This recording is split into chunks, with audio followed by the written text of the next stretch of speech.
बोलो शंकर भगवान की जय। श्री शिवाय नमस्तुभ्यं।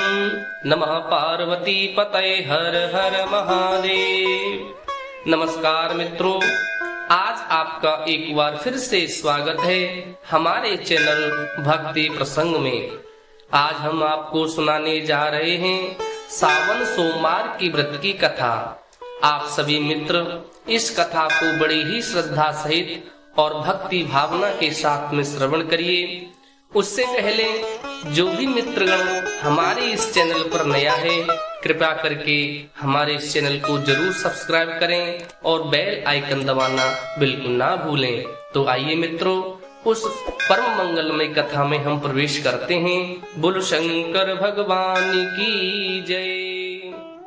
एक नगर में एक बहुत धनवान साहूकार रहता था, जिसके घर में धन की कोई कमी नहीं थी। परंतु उसको एक बहुत बड़ा दुख था कि उसके कोई पुत्र नहीं था। वह इसी चिंता में दिन रात लगा रहता था।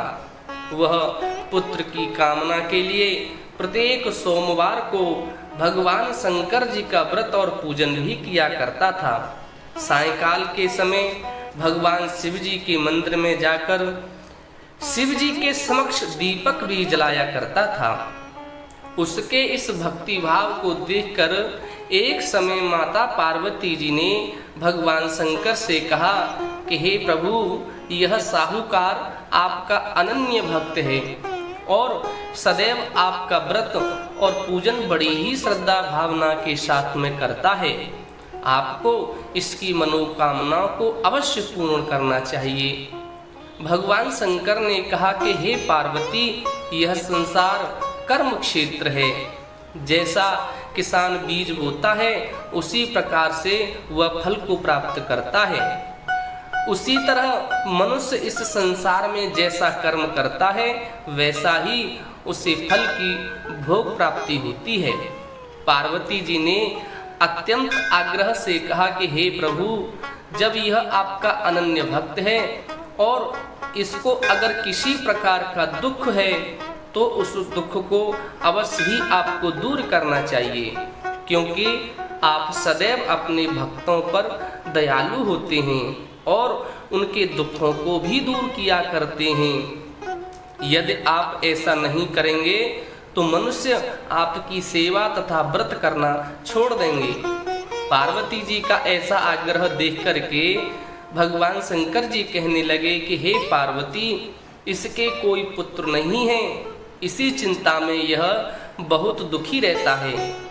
इसके भाग्य में पुत्र न होने पर भी मैं इसको पुत्र की प्राप्ति का वरदान देता हूँ, परंतु यह पुत्र केवल 12 वर्ष तक ही जीवित रहेगा।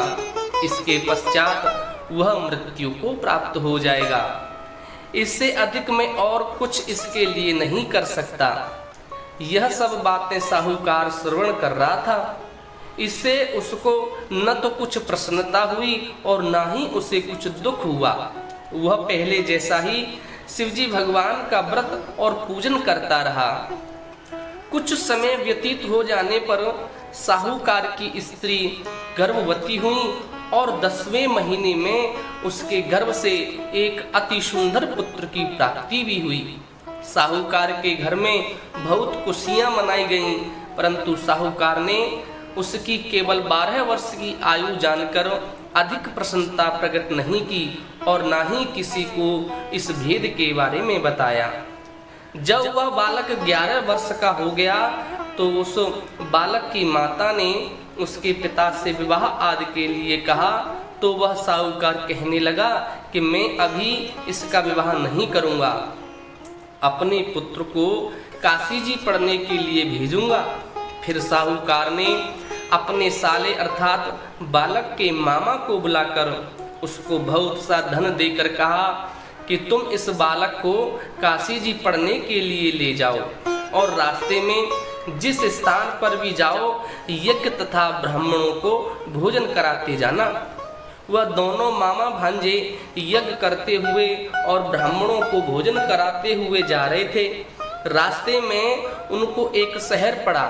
उस शहर में राजा की कन्या का विवाह था।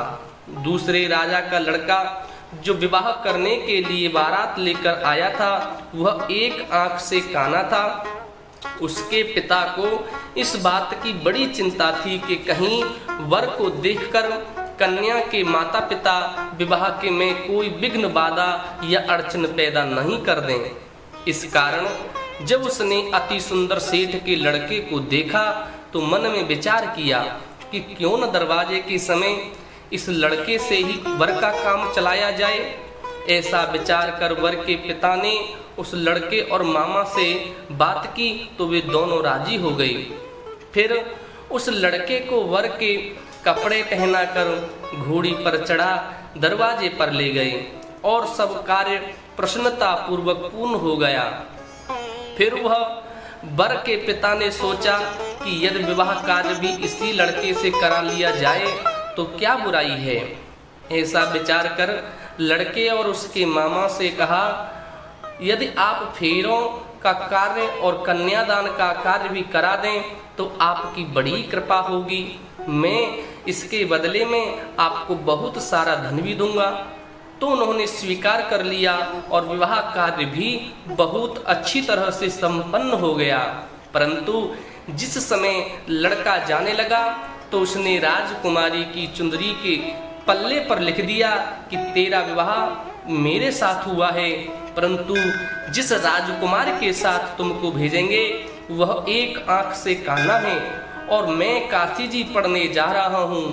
लड़के के जाने के पश्चात उस राजकुमारी ने जब अपनी चुंदरी पर ऐसा लिखा हुआ पाया तो उसने राजकुमार के साथ जाने से मना कर दिया और कहा कि यह मेरा पति नहीं है, मेरा विवाह इसके साथ नहीं हुआ है, वह तो काशी जी पढ़ने गया है। राजकुमारी के माता पिता ने अपनी कन्या को विदा नहीं किया और बारात वापस चली गई। उधर सेठ का लड़का और उसका मामा काशी जी पहुंच गए। वहां जाकर उन्होंने यज्ञ करना और लड़के ने पढ़ना शुरू कर दिया।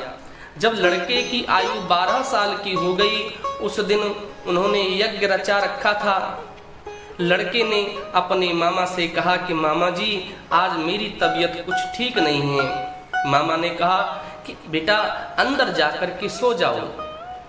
लड़का अंदर जाकर के सो गया और थोड़ी देर में उसके प्राण निकल गए। जब उसके मामा ने आकर देखा कि वह मुर्दा पड़ा है तो उसको बहुत बड़ा दुख हुआ और उसने सोचा कि अगर मैं अभी रोना पीटना मचा दूंगा तो यज्ञ का कार्य अधूरा रह जाएगा। अतः उसने जल्दी से यज्ञ का कार्य समाप्त कर ब्राह्मणों के जाने के बाद रोना पीटना आरंभ कर दिया। संयोगवश उसी समय शिव पार्वती जी उधर से जा रहे थे। तब उन्होंने जोर जोर से रोने की आवाज सुनी तो पार्वती जी कहने लगे कि हे महाराज, कोई दुखिया रो रहा है, इसके कष्ट को दूर कीजिएगा ना। जब शिव पार्वती जी ने पास जाकर के देखा तो वहाँ एक लड़का मुर्दा पड़ा था। पार्वती जी कहने लगी, हे प्रभु, यह तो उसी सेठ का लड़का है जो आपके वरदान से हुआ था। शिव जी ने कहा कि हे पार्वती, इसकी आयु इतनी थी, अब वह यह आयु भोग चुका है। तब माता पार्वती जी ने कहा कि हे महाराज, इस बालक को और आयु दो ना, नहीं तो इसके माता पिता तड़प तड़प कर मर जाएंगे। पार्वती जी के बार बार आग्रह करने पर शिवजी ने उसको जीवन वरदान दिया और शिवजी महाराज की कृपा से लड़का जीवित हो गया। शिवजी और माता पार्वती कैलाश पर्वत की ओर चले गए। तब वह लड़का और मामा उसी प्रकार यज्ञ करते तथा ब्राह्मणों को भोजन कराते अपने घर की ओर चल पड़े। रास्ते में उसी शहर में आए जहां उसका विवाह हुआ था। वहां आकर उन्होंने यज्ञ आरंभ कर दिया तो उस लड़के के ससुर ने उसको पहचान लिया और अपने महल में ले जाकर उसकी बड़ी खातिरदारी की। साथ में बहुत से दास दासियों सहित आदर पूर्वक लड़की और जमाई को विदा भी किया। जब वह अपने शहर के निकट आए तो मामा ने कहा कि मैं पहले तुम्हारे घर जाकर खबर कर आता हूँ। जब उस लड़के का मामा घर पहुंचा तो लड़के के माता पिता घर की छत पर बैठे थे। और ये प्रण कर रखा था कि यदि हमारा पुत्र सकुशल लौटा आए तो हम राजी खुशी नीचे आ जाएंगे, नहीं तो छत से गिर करके अपने प्राण खो देंगे। इतने में उस लड़के के मामा ने आकर यह समाचार दिया कि आपका पुत्र आ गया है, तो उनको विश्वास नहीं हुआ। तब उसके मामा ने शपथ पूर्वक कहा कि आपका पुत्र अपनी स्त्री के साथ में बहुत सारा धन साथ लेकर के आया है। तो सेठ ने आनंद के साथ उनका स्वागत सत्कार किया और बड़ी प्रसन्नता के साथ रहने लगे। इसी प्रकार से जो कोई भी सोमवार के व्रत को धारण करता है अथवा इस कथा को पढ़ता या श्रवण करता है, उसकी समस्त मनोकामना पूर्ण होती हैं और भगवान शंकर का आशीर्वाद प्राप्त होता है। बोल शंकर भगवान की जय।